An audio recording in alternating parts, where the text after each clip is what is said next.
ওলিদের ওলি যিনি গাউসুল আজম জিলানী, ওলিদের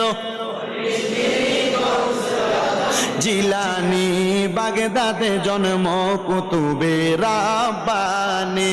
বলেন বাগদাদে জন্ম কুতুবে, বংশ তোমার হাসান হুসাইনি, তুমি হইলা মা ফাতেমার নয়নের মণি।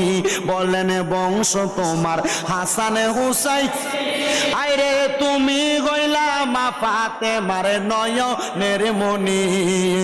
দয়ার নজর করো আমায় ও গো গাউসে সামদানি, দয়ার নজর করো ও গো গাউসে সামদানি।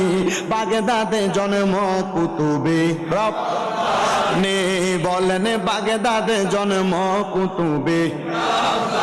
তোমার কাঁধে নবীজির কদম, সব ওলিদের কাঁধে তুমি গাউসের কদম। সুবহানাল্লাহ।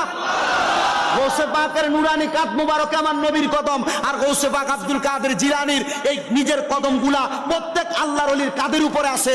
ওই ব্যক্তি ওলি দাবি করতে পারবে না যে বলবে আমার কাঁধে গৌসে পাকের নুরানি কদম নাই। আর গৌসে পাকের নুরানি কদম থাকার কারণে ওই ব্যক্তি ওলি দাবি করতে পারে। কথা বলেন ঠিক না বেঠে? আর ওই গৌসে পাকের নুরানি কদম আমাদের প্রত্যেকের পীর মাশায়েখের কাঁধে আছে বিদায় আমরা আজকে এই সওদাগর বাড়ির মাহফিলে